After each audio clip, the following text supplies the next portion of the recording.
So then we move into Google Ads, and the cost for Google Ads, depending on the industry that you work in, the economics are just broken. Especially in the legal space or kind of more high ticket spaces, we're looking at $300 plus per cost per click, and the economics of getting that to work is challenging without them having to spend an exorbitant amount.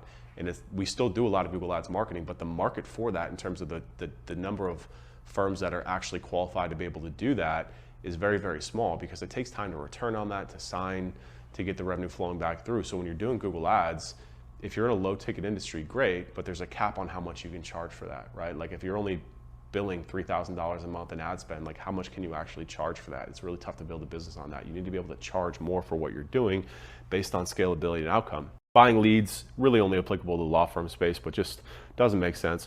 Organic social media, very low visibility, very tough to get following, especially for a lot of businesses and clients that you're working with. Like, how do you actually get them to create 2 to 3 pieces of content per day without it just being corny graphics that you create in Canva?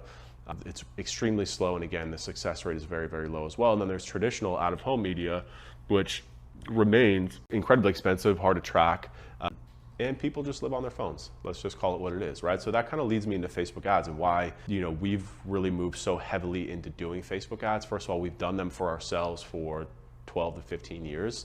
They've always been our primary source of leads, revenue, all that, no matter what type of business that we're running. But I always kind of struggled to sell it and to pitch to clients because of the creative aspect of it.